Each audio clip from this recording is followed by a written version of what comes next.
Good morning बच्चों, मैं रजनी चंदेला आपको साइंस पढ़ाऊंगी और 9th क्लास। आज आपका साइंस का टॉपिक होगा लेसन नंबर 8 गति। गति यानी कि मोशन।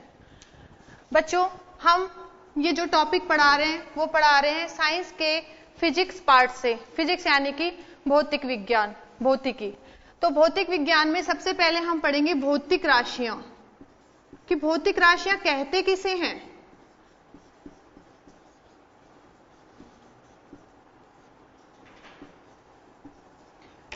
कोई पदार्थ होता है और पदार्थ के भौतिक गुण होते हैं। भौतिक गुण में कौन कौन से गुण समझते हो आप लोग? जैसे अवस्था, ठीक है। तो ऐसे भौतिक गुण जिनका हम क्या कर सके, जिनको माप सके, जिनका मेजरमेंट कर सके। तो पदार्थ के ऐसे भौतिक गुण जिनका हम मेजरमेंट कर सके, जिनको मापा जा सके, भौतिक राशियां कहलाती हैं। तो देखिए बच्चों, पदार्थ का ऐसा भौतिक गुण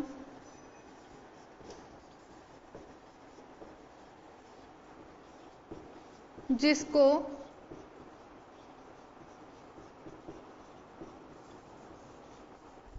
मापा जा सके। मापा यानी कि मेजर किया जा सके।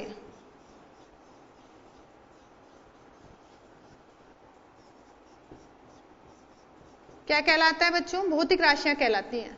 जैसे द्रव्यमान है, समय है, इनको हम क्या कर सकते हैं? माप सकते हैं। द्रव्यमान को किस में मापते हैं? किलोग्राम में। समय को किस में मापते हैं? सेकंड, मिनट, आवर, घंटा। तो इसमें हम माप सकते हैं। तो ऐसी भौतिक राशियां कौन सी भौतिक राशियां होती हैं कि पदार्थ का ऐसा गुण है, भौतिक राशियां पदार्थ का ऐसा गुण है जिसको हम क्या कर सकते हैं? माप सकते हैं, मेजर कर सकते हैं। तो भौतिक राशियां दो प्रकार की हैं। कितने प्रकार की? दो प्रकार की। भौतिक राशियां दो प्रकार की होती हैं बच्चों।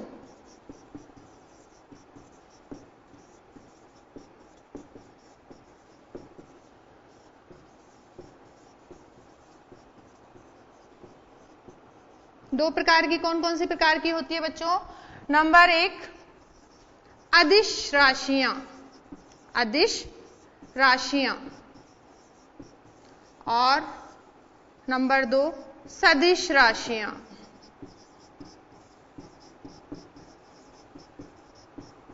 अब आप सोच रहे होंगे कि मैडम ने भौतिक राशि बता दी। भौतिक राशि क्या है? पदार्थ का वह गुण है जिसको मापा जा सके। अब मैंने बताया भौतिक राशियां भी कितने प्रकार की हैं? दो प्रकार की बच्चों। एक तो अदिश राशियां, एक सदिश राशियां। अगर इनको इंग्लिश में बताएं तो अदिश राशि को बोलते हैं स्केलर क्वांटिटी,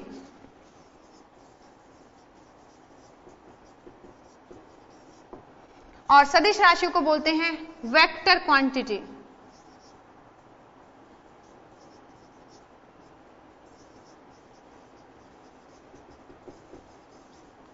जैसा कि इनके नाम से विदित हो रहा है, अदिश और सदिश।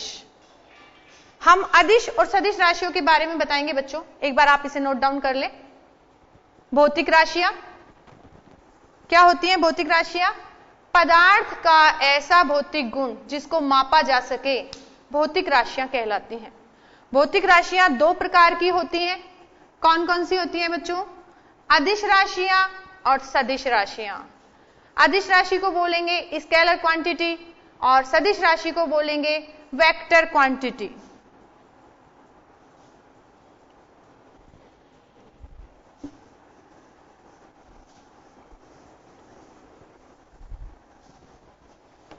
अब हमने बताई अदिश राशियां और सदिश राशियां बच्चों। अब हम इनको एक बार देखते हैं कि अदिश राशियां क्या होती हैं और सदिश राशियां क्या होती हैं। तो अदिश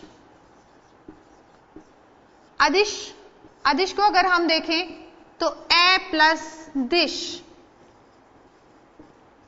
ए मतलब बिना और दिश मतलब दिशा।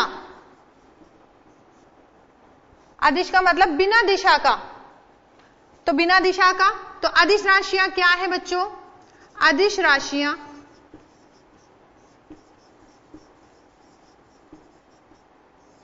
वे राशियां हैं, वे भौतिक राशियां हैं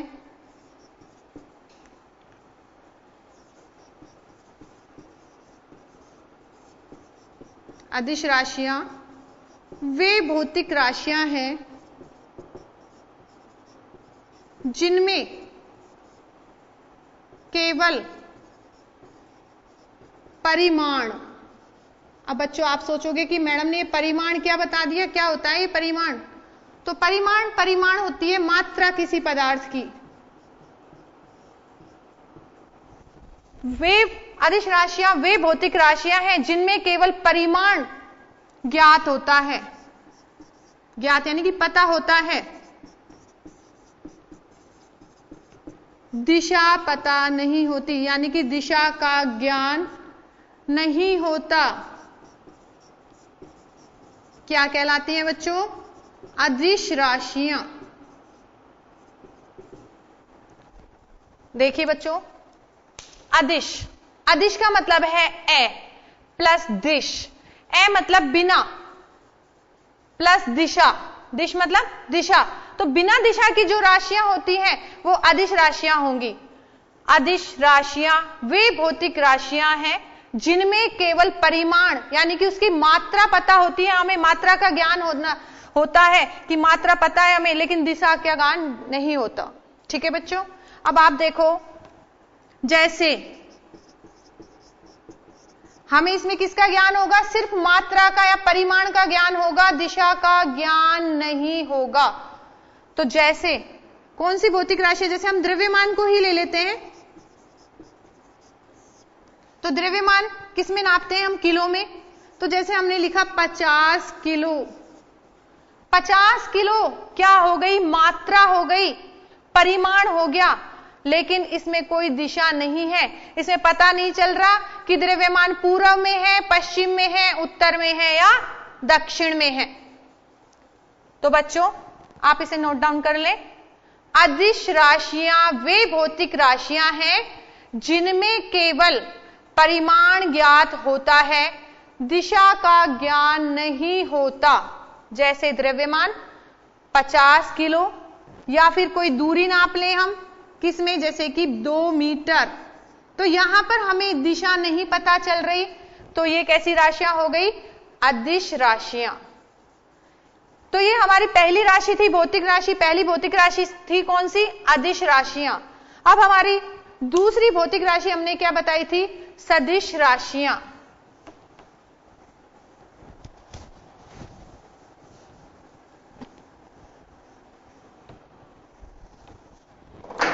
तो बच्चों दूसरी भौतिक राशि क्या है हमारी? सदिश राशियां। जैसा कि इसमें भी नाम से विदित हो रहा है, क्या कि सदिश, सदिश अगर इसको लिखे तो स प्लस दिश। स मतलब सहित और दिश मतलब दिशा। तो सदिश राशियां क्या है? जो दिशा सहित होती है। क्या होती है? दिशा सहित। तो हम देखें कि वे भौतिक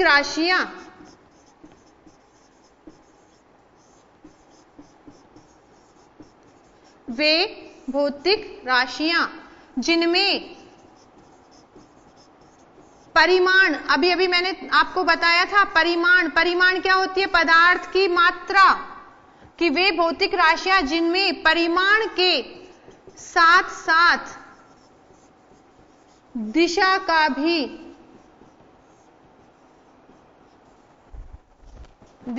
भी ज्ञान होता है। क्या कहलाएंगी बच्चों? सदिश राशियां। सदिश को अगर हम तोड़ें तो स प्लस दिश। स मतलब सहित, दिश मतलब दिशा। वे भौतिक राशियां जिनमें परिमाण के साथ साथ दिशा का भी ज्ञान होता है क्या कहलाती हैं? सदिश राशियां। और सदिश राशियों को हमने बताया था, इंग्लिश में क्या बोला था? Vector quantity.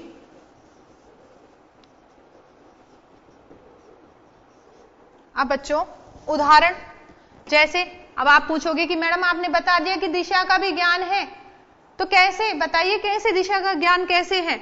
तो जैसे अभी मैं चलती हूं, तो इस तरीके से मैं चली तो मेरा कोई दिशा होगी कि मैं इस दिशा में गई हूं, पीछे की दिशा में गई हूं, इधर गई हूं या इधर गई हूं, तो ये हमारी दिशा होगी। तो जिस दिशा में हम जाते हैं, कि जैसे कि 2 मीटर में चली किधर, पूर्व की ओर, तो अब आप देखो इसमें क्या क्या पता चल रहा है आप लोगों को, 2 मीटर, और 2 मीटर क्या है, 2 मीटर है इसका परिमाण, और पूर्व की ओर क्या हो गई, दिशा। तो आपको इसमें परिमाण के साथ साथ दिशा भी पता चल रही है। तो जिसमें परिमाण के साथ साथ किसका पता चलता है, दिशा का भी ज्ञान होता है, वह क्या कहलाती है, सदिश राशियां। ओके बच्चों, आपको समझ में आया कि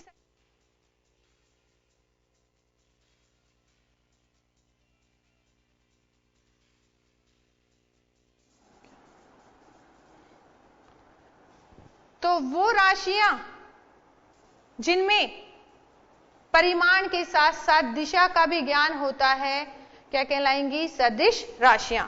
अब बच्चों आपने दिशाएं पढ़ी होंगी, इसे नोट डाउन कर लो।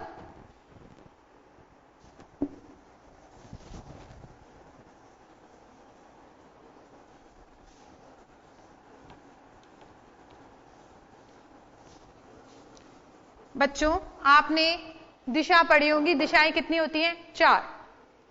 कौन कौन सी, पूर्व, पश्चिम, उत्तर, दक्षिण, पता है सबको ये तो।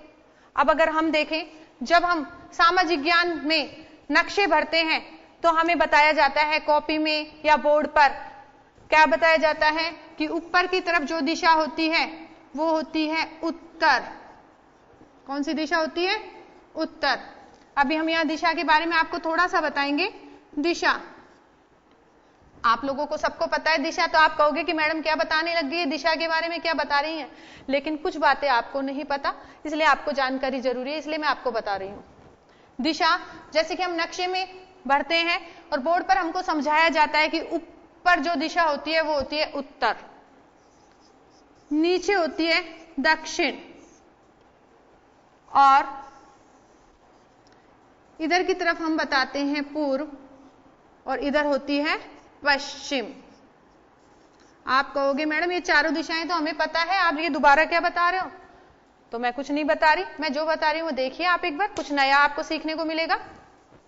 उत्तर, दक्षिण, पूर्व, पश्चिम। अगर कोई व्यक्ति इस साइड में जा रहा है तो आप बोलोगे पूर्व की तरफ जा रहा है, और इस साइड में जा रहा है तो आप बोलोगे पश्चिम की तरफ जा रहा है, और ऊपर जाएगा तो उत्तर की तरफ, और नीचे जाएगा तो दक्षिण की तरफ।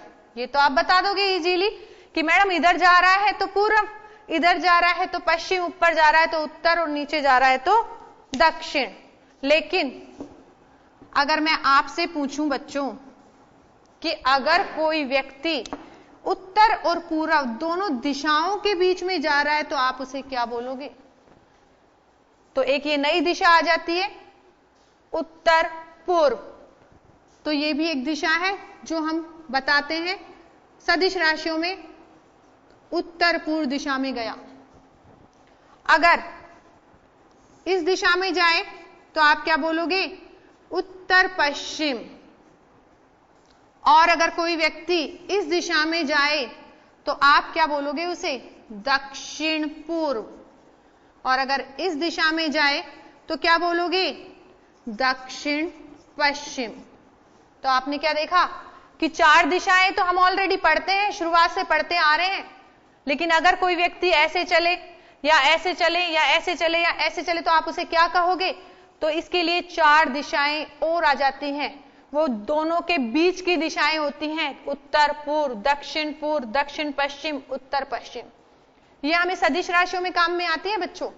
अब ये तो इस तरीके से चले गए कि ऐसे गए, ऐसे गए, ऐसे गए, ऐसे गए। अगर कोई बोर्ड के अंदर जा रहा हो, यानी कि दीवार के अंदर जा रहा हो तो, और अगर दीवार से इधर बाहर की तरफ आ रहा हो तो कौन सी दिशा बताओगे? ये 8 दिशा हमने बता दी। अब जैसे कि मैं इधर बाहर की तरफ आऊं तो आप कौन सी दिशा बताओगे? तो उसे बोलेंगे बाहर की ओर, और अंदर की तरफ जाएं तो अंदर की ओर। तो हमने क्या देखी बच्चों, 4 तो हमारी मेन दिशाएं थी, 4 इनके बीच की दिशाएं हो गई और 2 दिशाएं हो गई, एक अंदर की ओर और एक बाहर की ओर। तो टोटल दिशाएं कितनी बता दी हमने, 10। ठीक है बच्चों, तो इस तरीके से हम सदिश राशियों में प्रयोग करते हैं इन दिशाओं का, कि अंदर की तरफ जा रहा है, बाहर की तरफ जा रहा है, उत्तर पूर्व में जा रहा है या दक्षिण पश्चिम में जा रहा है। तो ये सारी दिशाओं का ज्ञान हमें होना आवश्यक है। अब हम हमारे, आप नोट डाउन कर लीजिए बच्चों,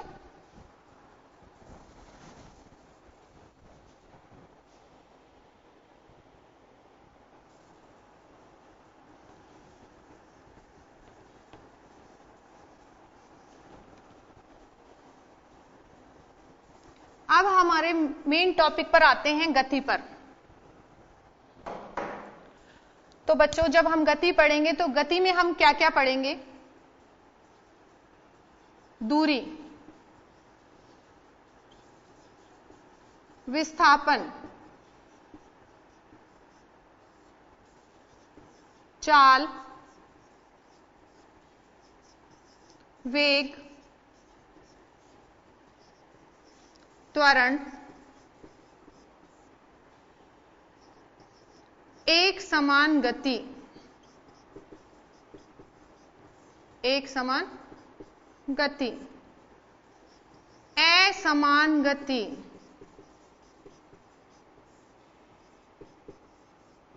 कुछ ग्राफ्स भी पढ़ेंगे बच्चों हम, ग्राफ और गति के समीकरण हमारा इस अध्याय का लास्ट टॉपिक होगा बच्चों।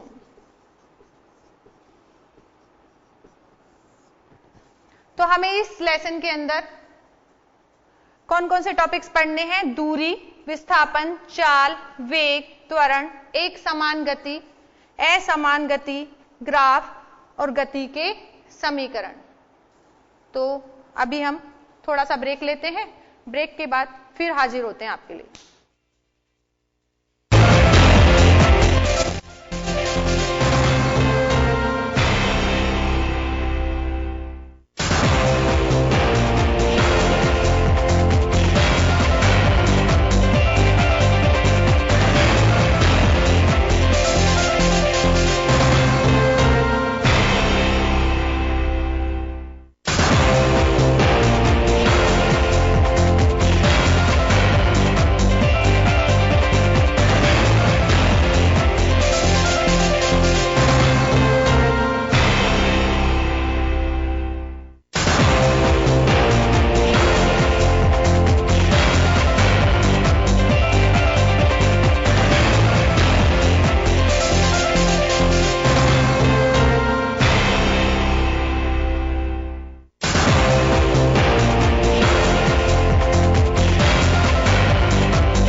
बच्चों हम वापस आपके सामने ब्रेक के बाद हाजिर होते हैं और गति वाला टॉपिक हम पढ़ रहे थे और गति में हमने बताया था कि आपको इन टॉपिक्स के बारे में जानकारी देंगे, दूरी, विस्थापन, चाल, वेग, त्वरण, एक समान गति, असमान गति, ग्राफ और गति के समीकरण।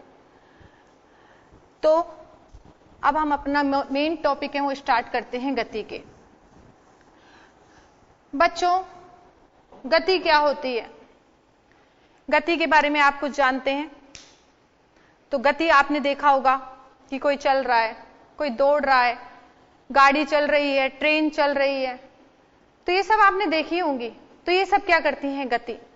लेकिन आप इनकी गति का निर्धारण कैसे करते हैं कि ये गति कर रही हैं? तो गति का निर्धारण, जैसे मैं यहां खड़ी हुई हूं, आप मुझे देख रहे हो, मैं यहां खड़ी हूं और मैं इस जगह पे खड़ी हूं। अब मैं यहां से चलकर इधर आ जाती हूं, तो बच्चों आपने क्या देखा कि मेरी जो जगह थी, इस जगह से मैंने चलकर कहां, इधर आ गई। तो मैंने अपनी मूल जगह से स्थिति बदल दी। स्थिति यानी कि मैं अपनी इस मूल जगह से दूसरे स्थान पर चली गई। तो मूल जगह से जो विस्थापन होता है, जो मूल जगह से जो परिवर्तन आता है, जो बदलाव आता है, वही क्या होती है, गति। तो अब पहले हम बताएंगे कि मूल जगह क्या है। तो इसको फिजिक्स की भाषा में बोलते हैं, भौतिकी की भाषा में बोलते हैं मूल बिंदु। अब देखो, मैं यहां पर थी, यहां थी, यहां से यहां गई, तो जहां पर मैं खड़ी थी पहले वो मेरी मूल जगह हो गई और उसी को हमने क्या बोल दिया, मूल बिंदु। तो ये क्या बता रहा है, मेरी स्थिति को बता रहा है। ये एक ऐसा बिंदु है जो मेरी स्थिति को बता रहा है कि मैं यहां खड़ी थी और यहां से मैंने अपनी स्थिति बदल दी और मैं इधर चली गई। तो मूल बिंदु क्या है, वस्तु की स्थिति, यानी कि जो जहां पर वह स्थित है, वस्तु की स्थिति बताने के लिए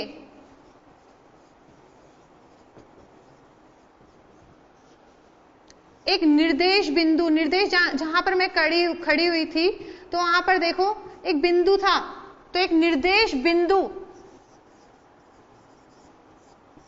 की आवश्यकता पड़ती है, आवश्यकता होती है।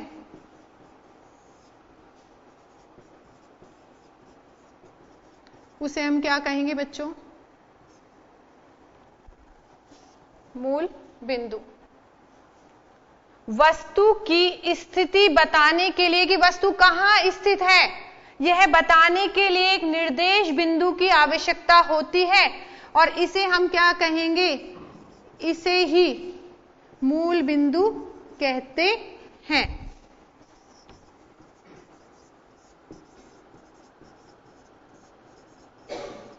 जैसे कोई वस्तु यहां पर इस बिंदु पर है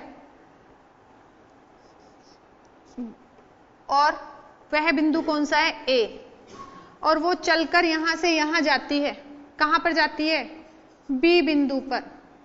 तो आप क्या देख रहे हो कि वस्तु पहले कहां पर थी, ए बिंदु पर। तो ए बिंदु उस वस्तु के लिए क्या था, मूल बिंदु। और फिर वह अपनी स्थिति बदलकर कहां चली गई वस्तु, बी बिंदु पर। तो यहां पर ए से बी जाने में क्या बदल गई, उसकी स्थिति। तो इसे नोट डाउन कर लीजिए बच्चों। वस्तु की स्थिति बताने के लिए एक निर्देश बिंदु की आवश्यकता होती है, इसे हम क्या कहते हैं, मूल बिंदु कहते हैं।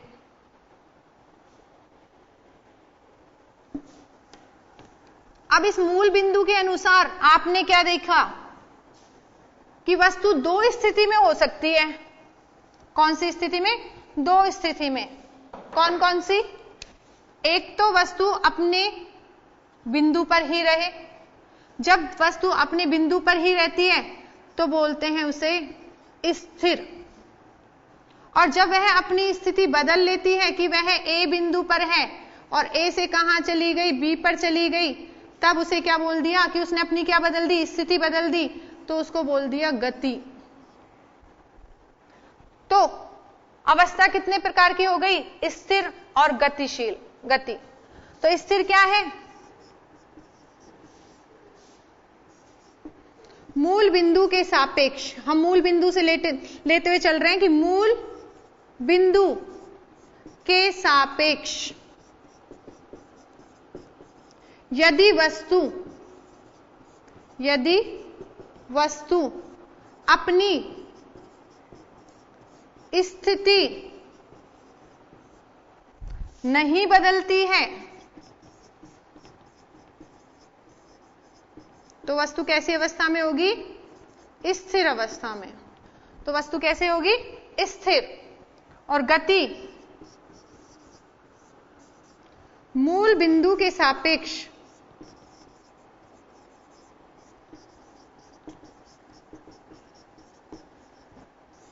यदि वस्तु अपनी स्थिति बदल लेती है, परिवर्तित कर लेती है, बदल लेती है, तो वो कौन सी अवस्था में होगी, गति अवस्था में। तो आपने क्या देखा, मूल बिंदु। अगर वस्तु इसी बिंदु पर है, चल नहीं रही है, इधर उधर नहीं जा रही है, अपनी स्थिति नहीं बदल रही है, तो कैसी हो गई, स्थिर। और अगर मूल बिंदु ए है और ए से कहां पर पहुंच गई वस्तु, बी पर पहुंच गई, तो उसने क्या कर दी, अपनी स्थिति बदल दी, और स्थिति बदल दी तो वो कौन सी अवस्था में हो गई बच्चों, गति अवस्था में। तो स्थिर और गति, तो हम गति ही पढ़ रहे हैं। तो गति क्या है, मोशन क्या है, कि मूल बिंदु के सापेक्ष यदि कोई वस्तु अपनी स्थिति बदल लेती है तो वो कौन सी अवस्था में होगी, गति अवस्था में, मोशन अवस्था में। ठीक है बच्चों, आगे। अब जो ये गति है वह गति भी कई प्रकार की होती है बच्चों। तो गति 3 प्रकार की होती है आपकी कोर्स के अकॉर्डिंग। गति के प्रकार, गति के 3 प्रकार हैं बच्चों। सरल रेखीय गति,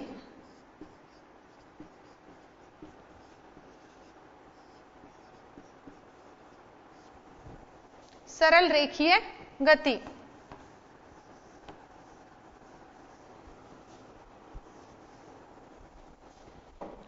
दूसरी गति होती है वृत्ताकार गति,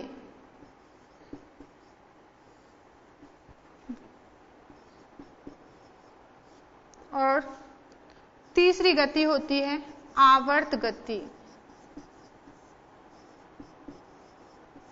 बच्चों, सरल रेखीय गति कि अगर कोई वस्तु सीधी रेखा में गति करे, बिल्कुल सीधी रेखा में, ऊपर नीचे जैसे भी हो, लेकिन सीधी सीधी गति करनी चाहिए वस्तु, तो उसे हम कहेंगे सरल रेखीय गति।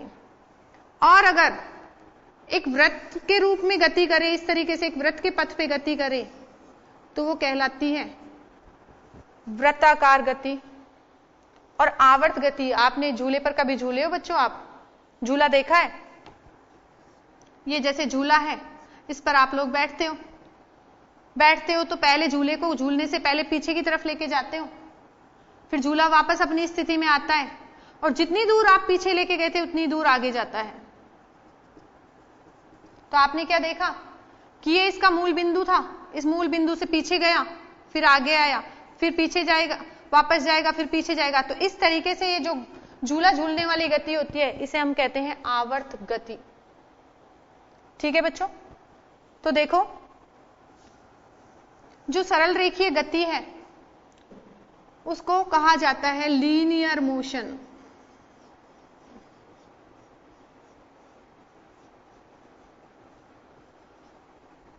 वृत्ताकार गति है, इसको कहा जाता है सर्कुलेटरी मोशन। आपने वृत्ताकार गति का कोई उदाहरण बता सकते हो बच्चों? सोचो जरा दिमाग में कि वृत्ताकार गति कौन सी होती है। जैसे कि सूरज का चारों तरफ, सूरज के चारों तरफ कौन चक्कर लगाती है? पृथ्वी और विभिन्न ग्रह चक्कर लगाते रहते हैं। तो ये कौन सा मोशन होता है? सर्कुलेटरी मोशन, वृत्ताकार गति। और आवर्त गति, आवर्त गति को बोलते हैं हम ऑसिलेटरी मोशन। तो मोशन यानी कि गति कितने प्रकार की हो गई बच्चों? 3 प्रकार की। सरल रेखीय गति, जब सरल रेखा में, सीधी रेखा में, सरल रेखा में जो गति होती है वो होती है सरल रेखीय। वृत्ताकार गति, जो वृत्ताकार पथ पे गति होती है, वृत्ताकार गति। आवर्त गति, जैसे झूला झूलने वाली गति, तो आगे पीछे या कंपन वाली जो गति होती है उसे हम कहते हैं ओसिलेटरी मोशन यानी कि आवर्त गति। अब बच्चों आप इसे नोट डाउन कर लीजिए।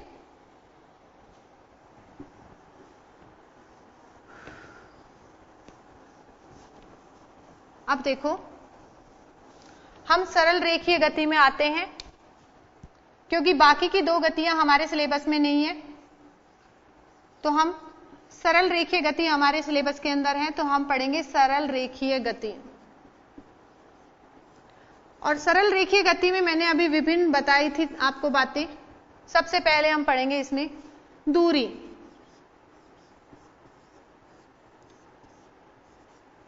दूरी की परिभाषा बताने से पहले मैं आपको कुछ समझाना चाहती हूं। जैसे कोई वस्तु यहां थी ए बिंदु पर, ए बिंदु से गई है बी बिंदु पर, बी से जाती है सी पर और सी से जाती है डी पर। ए से बी पर गई, मान लिया दूरी कितनी थी, मतलब लंबाई जो थी कितनी थी? 1 मीटर। बी से सी पर गई 1 मीटर और सी से डी पर गई 1 मीटर। आप क्या देख रहे हो कि वस्तु ए से बी पर, बी से सी पर और सी से डी पर जाती है। तो ये क्या जाती है, कहां जाती है, क्या है ये चीज? ये लंबाई है, एक लंबाई को तय कर रही है। कौन? वस्तु। तो वस्तु द्वारा तय की गई कुल लंबाई, जहां पर वस्तु जाके रुक जाएगी, तो वस्तु द्वारा तय की गई कुल लंबाई क्या कहलाती है? दूरी। तो परिभाषा देखेंगे हम, वस्तु द्वारा तय की गई कुल लंबाई क्या कहलाती है बच्चों? दूरी कहलाती है। कहलाती है? दूरी कहलाती है। अब देखो बच्चों, आपने यहां पर कहीं पे दिशा देखी क्या? कि हम ये बता रहे हैं क्या ये वस्तु ए से बी इस दिशा में गई, बी से सी, सी से डी? हमें ज्ञान नहीं हो रहा कि कौन सी दिशा में जा रही है, हम बता नहीं रहे। जहां पर दिशा बताई जाए वो होती है सदिश, और जहां पर दिशा नहीं बताई जाए वो होती है अदिश। तो फर्स्ट पॉइंट क्या हो गया दूरी का? वस्तु द्वारा तय की गई कुल लंबाई क्या कहलाती है? दूरी। और इसमें दिशा का ज्ञान नहीं हो रहा हमें, तो दूरी कैसी राशि है? अदिश राशि है दूरी, अदिश राशि। क्यों है? क्योंकि इसमें हमें दिशा पता ही नहीं चल रही बच्चों। अब देखो, किसमें नापते हैं लंबाई को? मीटर में, सेंटीमीटर में, किलोमीटर में, ठीक है, मील में, है ना? तो जो हमारी भौतिकी है, जो एसआई यूनिट है, वो हमारी जो दूरी का एसआई मात्रक है वह क्या है बच्चों? मीटर। और मीटर को किससे लिखेंगे हम? स्मॉल एम से। तो वंस अगेन एक बार शॉर्टकट में रिपीट कर लेते हैं। दूरी, वस्तु द्वारा तय की गई कुल लंबाई दूरी कहलाती है। दूरी एक अदिश राशि है और दूरी का एसआई मात्रक क्या है? मीटर। ठीक है बच्चों, बाकी का हम नेक्स्ट टर्न पर पढ़ते हैं, विस्थापन और अन्य पॉइंट जो मैंने आपको लिखवाए थे। ओके, धन्यवाद।